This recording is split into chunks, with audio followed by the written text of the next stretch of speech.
Good evening. As I sat down to do this tackle talk tonight with baits that I'm excited for 24, I guess that rhymes, whatever, it became very clear to me that there were two tackle talks that needed to happen.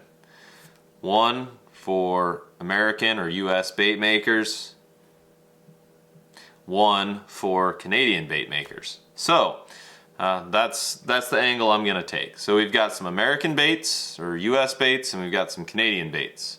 And I'm gonna do two separate videos with those. I think that that's an appropriate way to do it, and I think it's kind of cool to see the craftsmanship on both sides of the border, if you will. So we're gonna take that angle and run with it. I think it's gonna be cool. So with that being said, I need to grab one more bait. All right, so for 24, these are the baits that I'm excited for in no particular order. So let's start it off with one that should come as no surprise to anyone.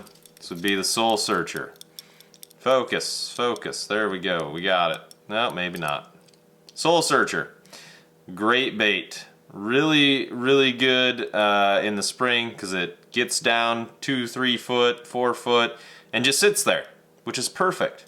I know that I've featured these before, and I know it's not a new bait to the channel by any means, but the reason I'm excited to throw it again is because I caught my PB on it last year.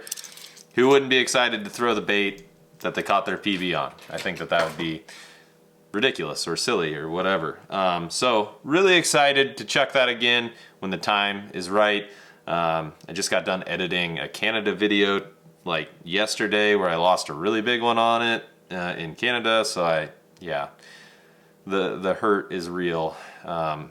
Reliving that once again. Anyway, I digress. Moving on to the next ones. All right, from Ridgway Customs out there in the Indianas, we've got the 6-sucker glide.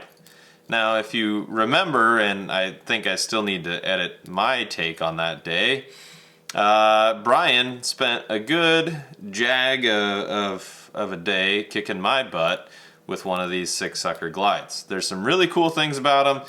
The blade on the back end is really unique, especially for a glide.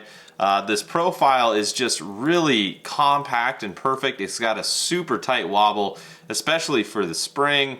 You know, it's really hard to beat those. And then it's got this like really cool, I'm gonna have to like, there it goes. It's got this really cool like photo finish, kind of like UV purple going on there too, which I think is super cool. Rusty does an awesome job painting. I'm gonna have to pick up one of his smaller fortune tellers in that bluegill pattern that he runs, because that thing looks like it will absolutely crush. So that's Ridgway Customs 6-sucker glide. Say that 5 times fast if you can. I bet you can't. So moving on to the next Ridgway Custom. This is his counterpunch. This is his smaller of the 2 counterpunches. It wants to focus on my eyeballs, not the bait. Let's try and get the bait there. There we go. Kind of a perfect little shad pattern. You know, this is the smaller of the 2, so this thing is like 5 to 6 inches.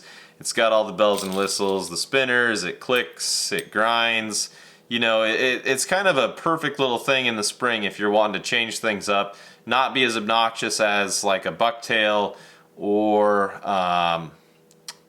a like chatterbait, but still have more presence in the water than probably a swim bait. So it kind of fills an interesting niche. Also, these counterpunches can get down as spy baits. They get down a lot deeper if you let them.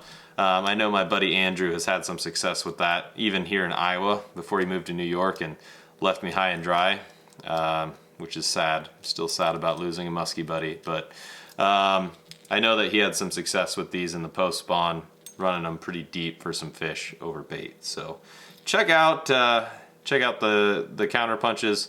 They're cool baits. I need to run them more next year. There are times when they should be run and deserve to be ran. All right, moving on to the next ones. From Minnesota, we've got the ZKO Knockout, the ZKO Customs Knockouts. So these are really cool baits. I did another video, Tackle Talk, on these.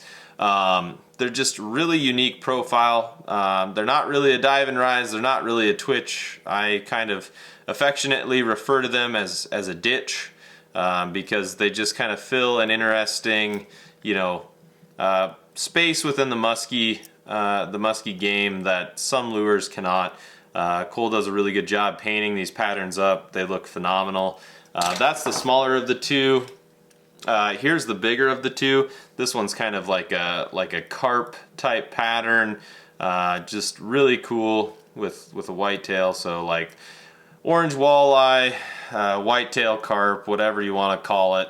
They're really cool. They should throw a ton of water, ton of flash. They're really big in profile, so like, you know, these things are going to be making a ruckus down there, which is generally what you want when you're trying to target the biggest fish in a system. So those are the ZKO, those are the knockouts. I think he's going to be at the Minnesota Musky Expo. I don't know when this video is going to launch, so that might be done at the time that this hits the YouTubes. I don't really know, but these are his baits. They're cool. Check him out. He does more than that too. I just have the two dive and rise ones. You know, he does some topwater stuff and some pull baits, I think, as well. One that is near and dear to my heart for the American side of things.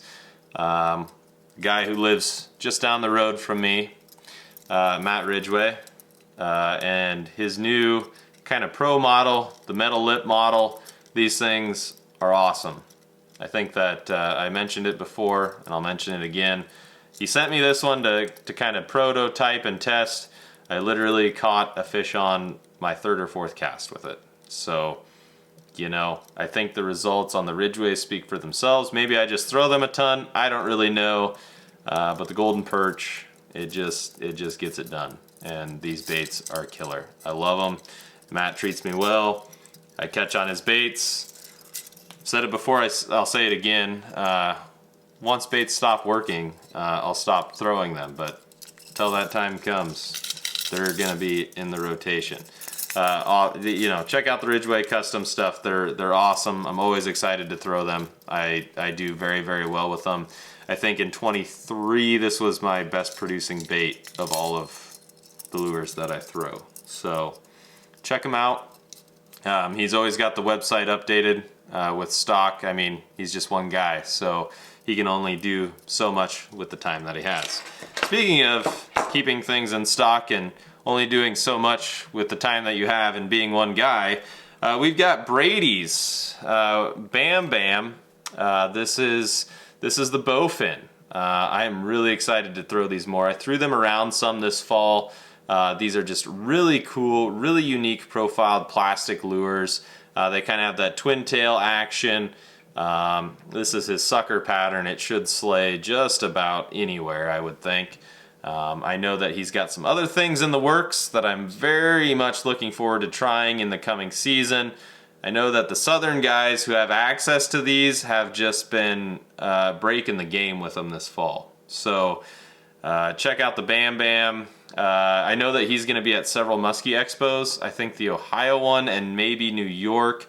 I'm not 100% certain of that. I would shoot him a message, check his pages, check the expo pages. I think that he will be at those. I am not 100% certain of that. But the bowfin from Bam Bam, these things are awesome. They're so cool. I ran it a bunch this fall. I just unfortunately was not able to connect, but these things are just, they're so unique and so cool. The action is great.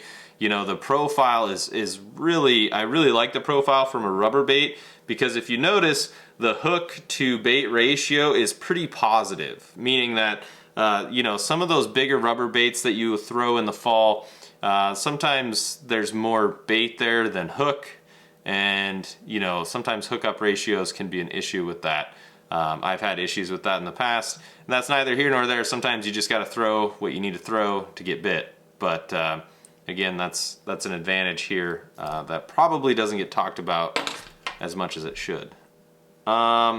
last but not least, on the American side of things, it's not really a bait, but it's kind of a bait. This is the Pandemic Outbreak. Come on, camera. There it goes. So this is your A-rig style kind of lure thing. Again, check your local regulations, check your regs. You know, where I can throw this, I plan on throwing it. I know that A-rigs are not allowed in some places. However, when you hear podcasts about people catching muskies like crazy and follow the Pandemic page, you realize that that's probably a tool that you should have. If I experience some success with this year, I'll fill you all in on the program that I run with it in the places that I can run it legally. It's important to say because they're not legal everywhere. But, you know, I had to get one of these just like everyone else, where you get online and you purchase it before everyone else is there. I actually had to set up Apple Pay in order to do it faster, because the first time I didn't get one. So I guess thank you, Pandemic Baits, for bringing me into the 21st century and not using PayPal, but instead Apple Pay. Anyway, I digress. That's the American side of things, or the US side of things, however you want to look at it. Those are the baits that I'm pumped for this coming season. A lot of awesome bait makers, a lot of awesome lures in there. Cannot wait to get them chucked, cannot wait to get them chewed. I cannot appreciate the support from these guys enough. So if you'd be so kind, give them a like, give them a follow, all the things. With that being said, I'll catch you all in the next one. The Canadian baits are coming as well, and I probably will have some other random tackle talks to fill time this winter. So if you enjoy them, leave me a comment, tell me what you're excited for, and I'll catch you in the next one.